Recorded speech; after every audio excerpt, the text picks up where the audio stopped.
Um, so Claire, I guess my first question I wanted to talk to you about. You're talking about how you couldn't go out alone. At that, when you were 15, 16, I guess in that era. Tell me that story again.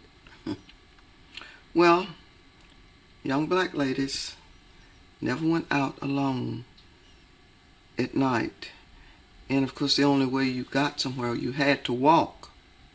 And we always went in groups, and most of the time there was a male with us. The reason for this was because white men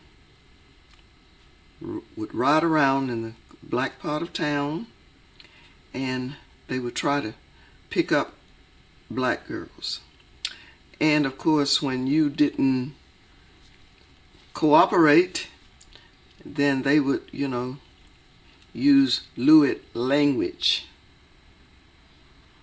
about what they wanted to do to you and all this kind of stuff. And of course, we would immediately step up our pace in walking. And often we stopped at somebody's house pretending that that's where we were going. And we would wait until their car had left. And then we would come out and proceed wherever it was we were headed for. So that actually happened to you? Yes. Really? That happened to me one night. I was bold enough to walk alone. And at that time I lived on Scott Street. And I was going to a friend of mine's house that lived on Stone Street. And I had gotten to Percy Street, and this car drove around with a couple of white guys in it. And they started asking me, about going with them. I ignored them, walked faster, and I turned and went into a friend of mine's house on Percy Street. Then when they left, I proceeded, which was right around the corner on Stone Street. And of course then my friends, walked back with me. So I didn't go back home alone, not all the way, but to the corner so they could see me home. Mm-hmm. Can we go for a second? Sure. Yeah. I'll ask you another question now.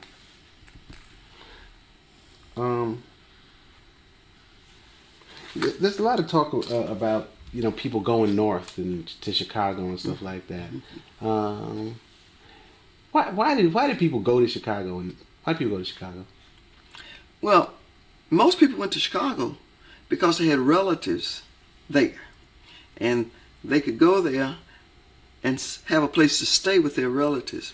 And they went to find jobs to make more money, because about the only thing you could do here was you either sharecropped, or what they call working by the day. People who lived in town, they chopped by the day during the growing season. When it was harvest time, they picked cotton and you got paid by the hundred. And when you worked by the day, you only got $3 a day. And when you picked cotton by the hundred, you got about maybe $3 a hundred. And you could hardly pick more than 100 pounds. There were people who could pick 200 or 300 pounds. So they made more money. And a lot of the younger people, most of the people who migrated to Chicago were the younger generation. They did not want to stay here and pick cotton for $3 a day and chop cotton for $3 a day. So they left trying to find a better life. They wanted a job where they could make some money. In the comments, do you think you could have picked cotton for $3 a day, meaning you would have to pick 100 pounds of cotton? Money and do something besides chop and pick cotton. Great. They also wanted,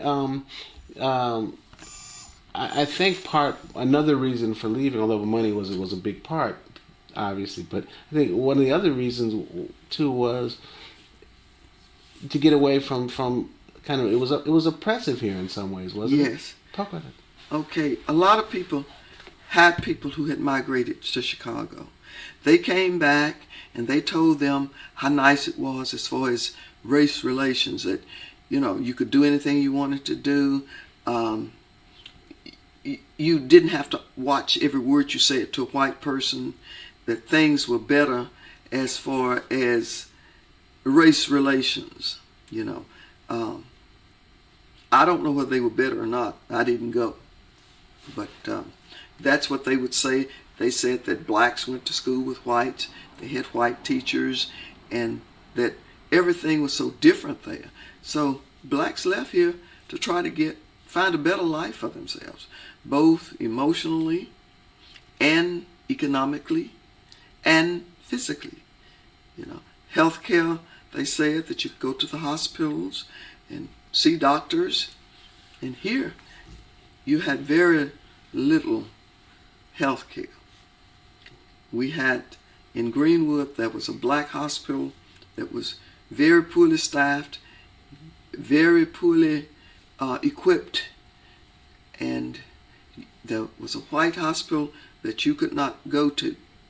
And when they did open the doors, they built a new hospital, and this was in the 50s, that if you went to this hospital, they had segregated wards, you know, sections. So you was in one section, the white was in the other section, and of course, you only waited on after all the white people got waited on. Mm-hmm,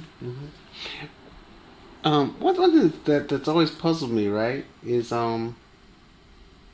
why stay here? Why did I stay here? Well, more in general. In general, why? You know what I mean? I mean, you know, why? I mean, I think about this for a second because I think there are reasons. I mean, but why stay? Okay. I can go from personal experience. In the first place, it's a life, it's all you know. You don't really know anything else. So, what you know, you're familiar with. I left here in the must have been around. Comments.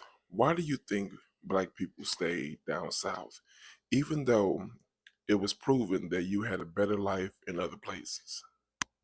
60, and I enrolled in the Teachers College up at Columbia University because my mother lived in New York, and I could walk to Teachers College. And while there, I decided to browse, because New York wasn't like it is now. So in my going to different places, and a lot of times I didn't know where I was, I found that it was just as segregated there as it was here.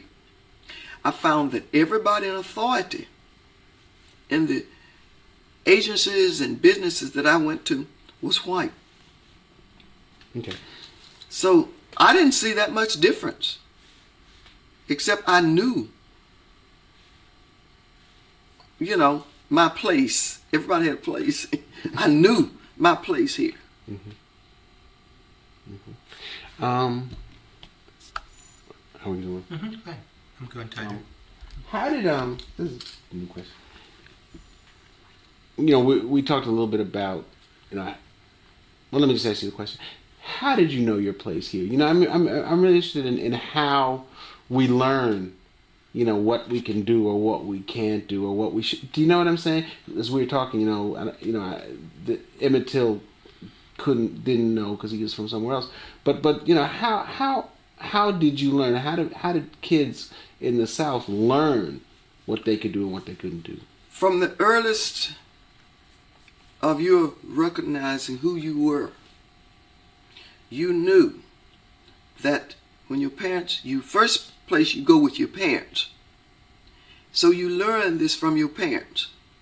You learn that you can go here and you can't go there. You learn very early that the sign says colored and white. Even if you can't read, you know the difference just by looking at it. You also learn by observation. You see whites over here, blacks over here. And if you accidentally, as a young child, go to a white water fountain, your parents immediately tell you, you can't go there. You have to drink from this fountain. That's for the white folks. And you can't go there. So this is something you grow up with from the earliest time in your life. This is what you see and what you experience. So it's just like growing up anywhere. You know, you do what you are trained to do as a very young child. Great. I wanted to ask you that question again about walking alone. Okay.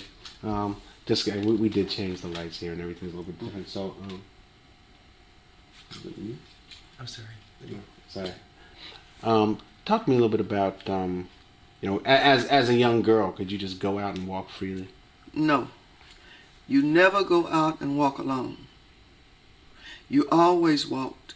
If you went anywhere, you walked in groups of young girls. I'm sorry. I shouldn't have stopped you. I just wanted you to say young girls because it might have been a little bit different for boys. Young black girls? Yeah, young black girls. Yeah. Okay, let me start you again. So as a young black girl, could you go anywhere? Not alone. You could not walk alone.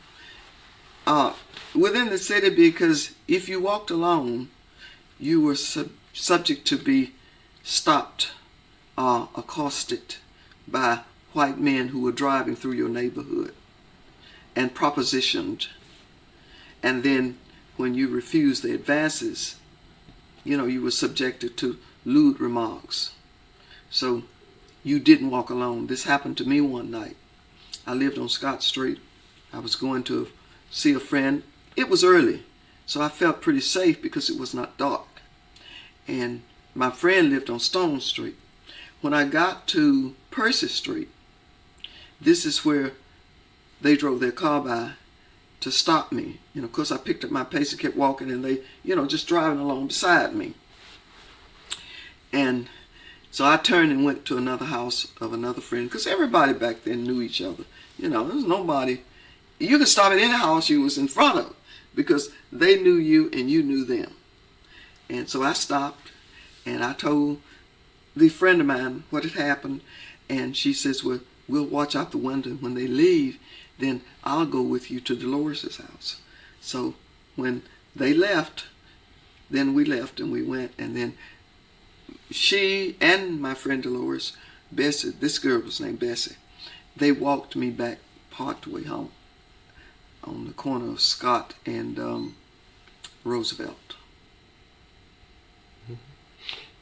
There were a whole bunch of kind of social customs of what you couldn't do. The way you were supposed to act with white folks. Can you talk to me a little bit about what was it that you were supposed to do and you weren't supposed to do with white folks? Well, you didn't really have a whole lot of contact with whites unless the most contact you had with whites was you worked for them. You didn't attend school. There were no social functions that you attended with white folks. Your contact was usually in a place of business or a place of work.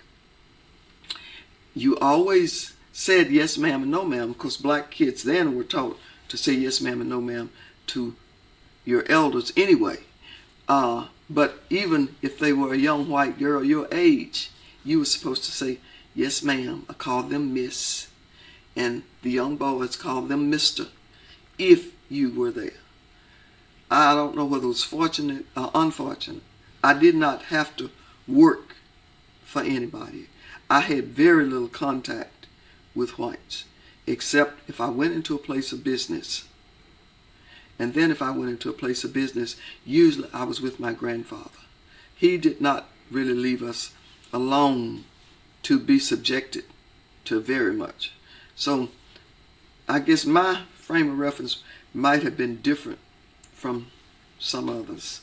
Mm-hmm. When you were talking about, being a young girl and not being able to walk alone, and, you need, you would need to walk in groups and stuff like that. What recourse did you have if something happened? Nothing. There was no recourse at all.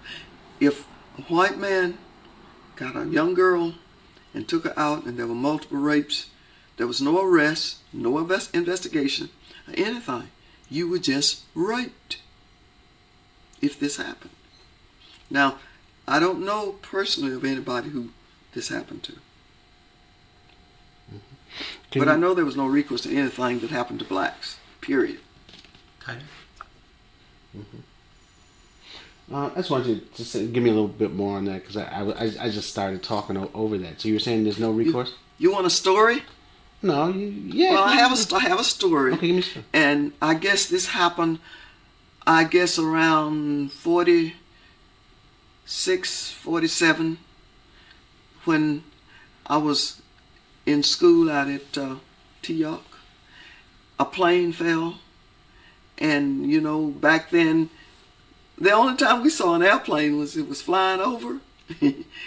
And so my grandfather let school out, and we all went across the field to see this airplane that had fallen.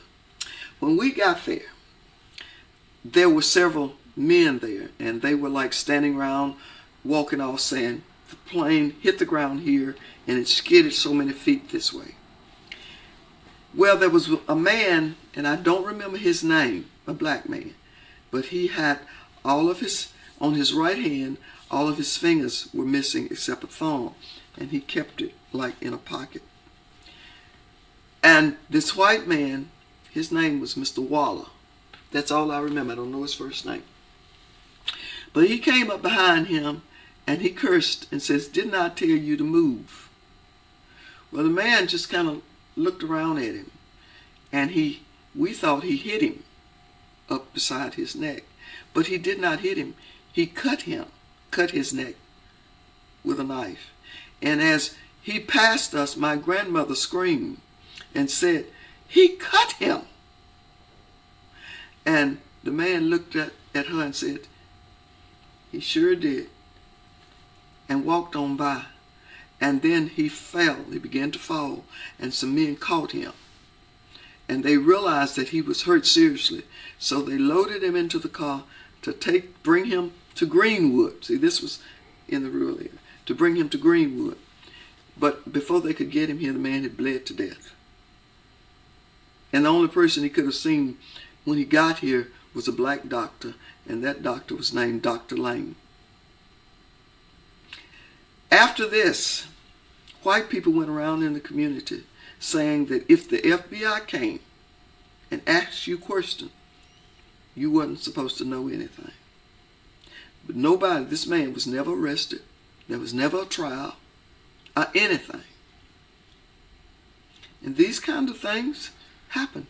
Young men were beat up by policemen on Saturday nights in town, I guess just for pleasure. Okay, let me ask you another question. Okay. So that in some ways there was always this threat, there was always this threat of violence. Yes. If you got out of your place with a white person. Your place was that you never, in any way, said anything that they didn't like. You didn't disagree with them on a whole. You just didn't do that. Now, on a few occasions, a few people, you could get by with something. And even the whites kind of respected teachers and preachers back then. So if you disagreed with something, and you could have your pastor, your teachers, they could say something in your behalf more than anybody else. I'm sorry, we have to cut. Okay. Names of the people. Mm-hmm. But you want something in the comments. Do you think you would have survived living back in those days? Let me know in the comments. We need the whole story again, huh? It'd be the safest. Okay. So so tell me that story about again. that was, this was back in the 40s, maybe 45, 46, 47, that black people didn't see planes too often, except, well, in fact, I had never seen a plane except one flying over. And this plane crashed in a field in the rural area, not too far from the school that I was attending. And my grandfather, who was the principal, let everybody out to go look at this plane on the ground. So when we got there, the people were there before us. They were like counting from where the plane hit the ground to where it stopped, And this white man, he was out there too. So he told everybody to go on, get out the way. Well, this black man, I don't think he heard him. He kept counting. So he came up behind him and he hit him upside the neck and says, "Didn't I tell you to go on?" And the man looked around and walked away. And when he got by my grandmother, there was blood. And she says, "He got cut!" She yelled. And the man looked, he said, "Yeah, he cut me," and walked on. And then he began to fall because the blood was coming down. So some of the other men that were there at the time picked him up, tried to take him to the doctor, which was about 8 or 10 miles from where we were. And he bled to death before he got there. Nothing was ever done because the white people in that area came out and told the black folks, "You better not say anything, because if you do, you may not live. Something's going to happen to you. Don't say anything. If the FBI or anybody come by and ask you questions, you don't know anything." And I guess, knowing my grandfather, he would have, but he didn't see it. He didn't see anything. My grandmother didn't see it. She thought the man hit him. Okay, we better get the next thing. You said something about, could you disagree with white folks? Could you? No, because if you disagreed, you were calling the white man a lie. And you didn't do that without a threat to your life, very life. Because black people had no rights at all, none, where white people were concerned. If a white person did something to you, you had no recourse at all. And if a white man liked a young lady, the husband might come up missing. And we did have a few disappearances during that time. People disappeared. We don't know what happened to them. They just disappeared.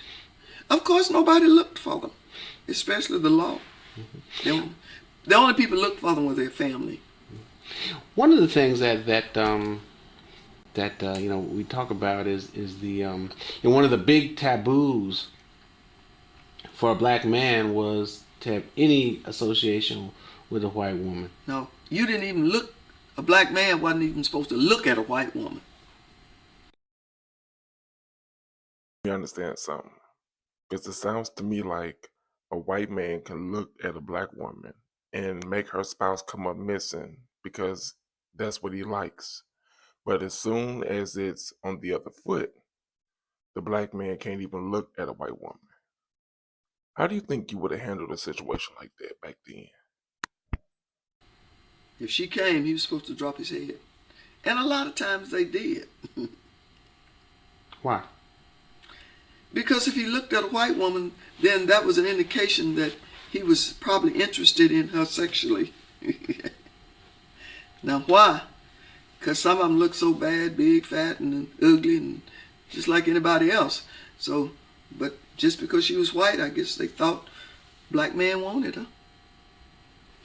Mm-hmm. One of the things that always is interesting to me is how white people were with black women, and it's like they kind of turned it around on us. Do you know what I'm saying? I don't know if this is part of the film or not, but it does seem like that's part of what was going on. there were black women who were known to have white men. And most of these black women who had white lovers, most of them, the black men had to try to stay away. Because if this woman was going with this white man's lover, then you didn't, as they said, mess with her. Okay, that's cut for me. You want some water?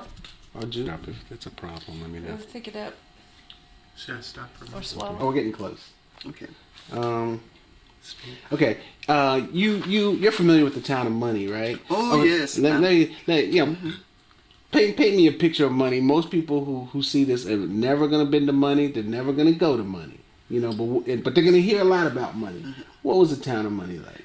The town of Money was one street. In the comments, have you ever heard of the town of Money? Because I'm going to be honest with you. This is the very first time I've ever heard about this in my 44 years of living. With maybe 5 or 6 stores, but that's all. Just one street. Wasn't much. Wasn't really a town. Just one little street. Everything was right there. The general store, and I guess there might have been a post office, and maybe another hardware store or something like that. But that wasn't 10 stores in Money. Mm-hmm. Was the store were you familiar with Brian's store? Do you remember? You ever?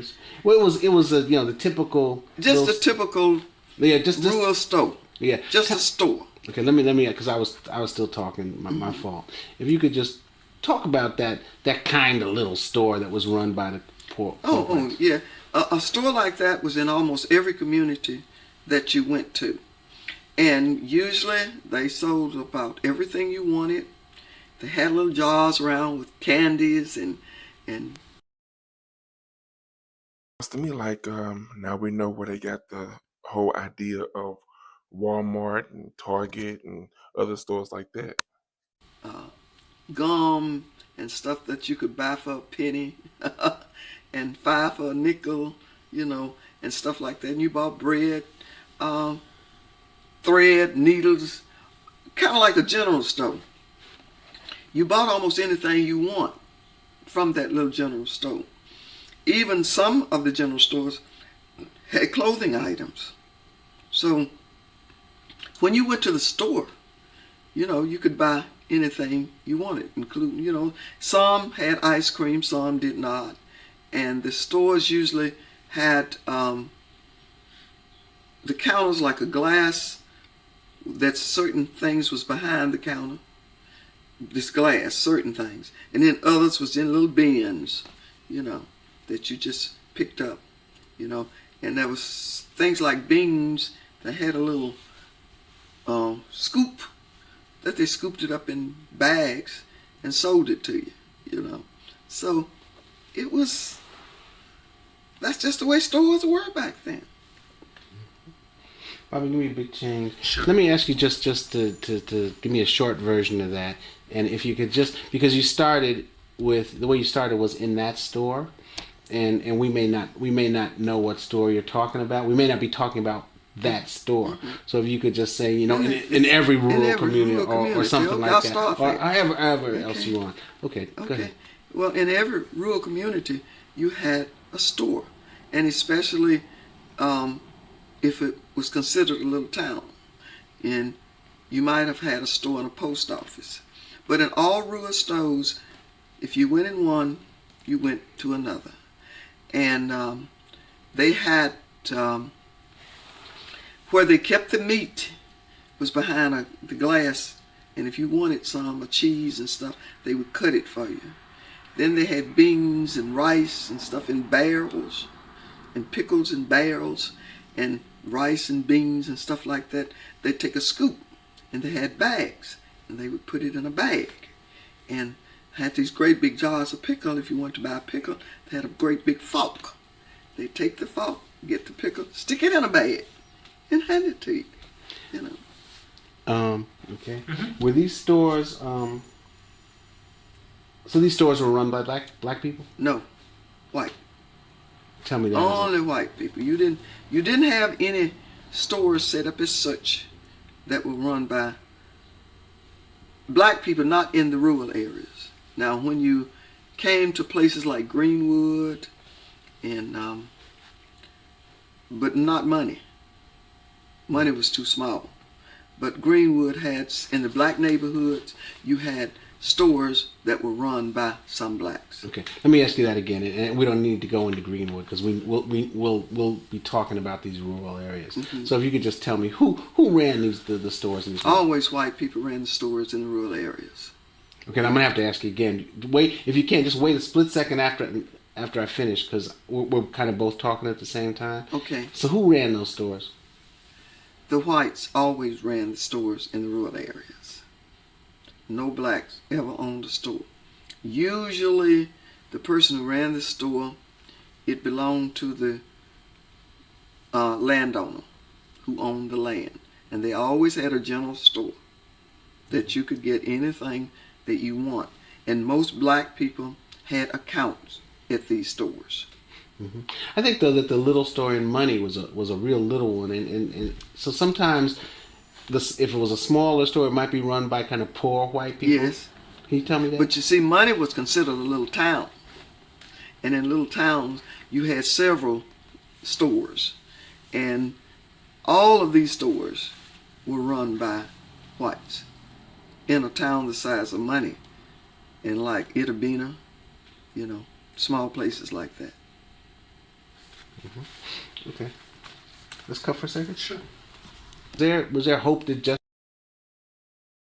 justice would be done? There might have been hope, but not expectations. Nobody expected anything to be done. Because then, no black could sit on a jury. And whatever they said was gospel. Black people's testimony was not going to be considered, and we all knew that in the beginning. We knew a trial was just a trial, that there would be no justice with whatever a white did to a black. We knew that. So when Emmett Till's mother says that when the white men were arrested, she's still alive, and we interviewed her a couple of weeks ago. She said that when the white men were arrested, she had hope. She thought, okay. Well, we knew that it wasn't anything going to come of it. I mean, they were arrested because of the news media. It was so much publicity about that case. And that's the only reason they were arrested.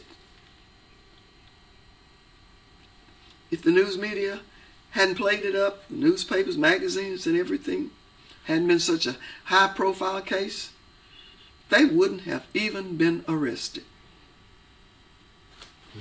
Great. Cut for a second. Yes. I need you to be honest in the comments. Tell me, judging by every single thing that she's ever said, tell me your thoughts. I need to know your overall thoughts about everything that just came out of this woman's mouth. Because it was not only race, but there were different classes of white folks. There was the poor white, and there was people with money. Was there? I'm sorry, we have to change. Black people would be treated by a different class of white people.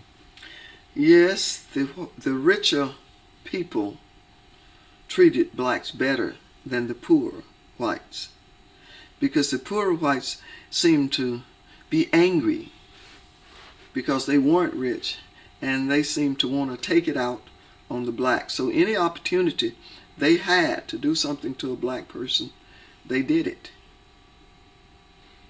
They were a little bit harsher. They were harsher than the rich, and especially for blacks who worked around the house of rich people. They seemed to take more offense at these people than they did the regular field hand type people. Why? I guess they were resentful. Of what? The fact that these people worked in the house and that they seemed to do a little bit better than the others. And maybe they got the feeling that they were doing better than they were doing, and they didn't like it. They didn't think that a black was supposed to live better than they were living. And most of the time, blacks who worked, they were kind of thrifty and knew how to handle their money, and they maybe were frugal in their handling, and they accomplished and bought, say, a house of their own, a piece of land of their own, because they saved their money and did without a lot of other things. Okay. Hold on. There were black people apparently who were kind of involved in Emmett Till's kidnapping. Cleaning up the blood or holding him in the back of the truck and things like that. Make me understand why a black person might be involved in something like that. They would be involved because they felt they had no choice. They knew that if they didn't do what these white people told them to do, they could be in the same place that Emmett Till was. And they were afraid for their lives. It's not that they wanted to. They did it willingly. It was a matter of survival.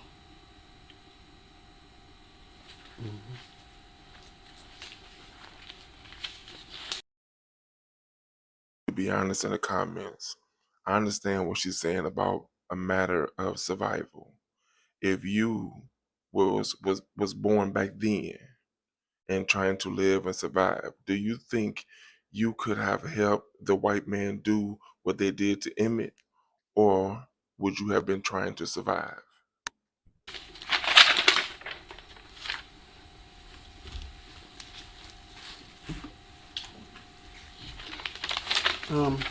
Mo's right. His grandfather got up in the court, and pointed out the white men. If you can make me understand, in terms of back then, in terms of your lives back then, here, the lives people led. How courageous was that? I mean, back then. Very much so. This man realized that he could have been the next victim at the hands of other whites in retaliation for what he said against these whites. But they also knew that it made no difference what he said, that no white jury was going to find a white man guilty of doing anything to a black. If you will remember, they even admitted to going to this house and taking this boy, which was, to me, admitting kidnapping. But the jury found them innocent of kidnapping. Mm-hmm. So they just wasn't going to find them guilty of anything as far as a black person was concerned. Mm-hmm. When people say that that they weren't convicted because there wasn't enough evidence, what do you think of that? That's not true at all. There was plenty of evidence. Plenty. They took the child. The grandfather was there. He identified the folks who took the child. They even admitted to going there. Now, who else could have killed the child? Okay. The evidence, there was plenty of evidence. It had nothing to do with evidence. It had something to do with black and white. That's all. It was a black and white issue. And a black life was not a valued life. So it didn't matter. If you were white, anything you do is right. And that was the philosophy. If you did it to a black. comments, do you think much has changed with the same mindset, or do you think a lot has changed? Um, Afterwards, Mose Wright, Willie Reed, Amanda Bradley, who testified at the trial, they all left Mississippi. Why? They were afraid of retaliation for what they had, for testifying. They knew that their lives wasn't worth a plug nickel if they stayed here. And they also knew that if they came up missing, they could have come up missing like a lot of other blacks had come up missing and never been found. The bodies never found. And the reason they were never going to be found was because the law enforcement back then was not going to look for them. You know, if they had buried Emmett Till would never have been found. His body would never have been found. They dumped him in the river, and the body came afloat. That's the only reason he was found. They could have buried him. Nobody was going to look for him. No law enforcement officer. Give me another shot. Sure. So I just want to get back to the people leaving, because I think it's interesting these people left and they basically they never came back. Yeah. So again, why did they leave? They left because they feared for their lives. They knew that they could suffer the same fate as Emmett Till, and that's the reason they left. They had no protection under the law at all. One of the things that we're looking at in the film, in the whole film, is that one of the things I think about Emmett Till is that it made people in the South, and in the North realize that things had to change. Also, the failure of Mississippi, the failure of the federal government, in some ways made people realize that we would have to make the change ourselves, which is really what the whole civil rights movement was about. So I wanted to ask you, what do you think? What's the legacy of Emmett Till? The legacy is that it brought to the forefront the treatment of blacks by whites in the whole state of To also answer that question in the comments, what is the legacy of Emmett Till? Mississippi. It also brought it to the attention of the federal government, because unfortunately the state of Mississippi was not going to, the state government of Mississippi was not going to do one thing to change the plight of the blacks. When this came out, they knew that this was not a single incident, that this type of thing had been going on in Mississippi ever since the end of slavery, which in effect means that you were still in bondage. You were not free. Even though slavery was supposed to be gone, you were still not free. So black people were still enslaved in the 50s, 40s, 50s, and 60s. And I think this is what brought it to national attention that something had to be done. And I think that's the legacy of Emmett Till, is that it brought it to the attention of the whole United States, if not the whole world. Mm-hmm. How do you think, this is maybe my last question, how do you think that Emmett Till changed you? Did it change you at all?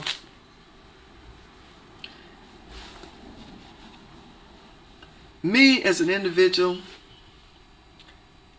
I don't think that changed me. I think it caused me to be more angry than I already was at that particular time, because of the things that I could see that blacks were suffering from inequality in the South. I think it made me determine that I was not going to bow to anybody at that time, which was a very dangerous thought for a black person, woman or man. But fortunately, circumstances had it so that I was not put in situations where my life was threatened. And I guess it was just purely an act of God that I was not. Okay, let's cut. Okay. Comments. The question was about the story of Emmett Till. Did it change you in any kind of way? Let me know in the comments because I'm curious to know.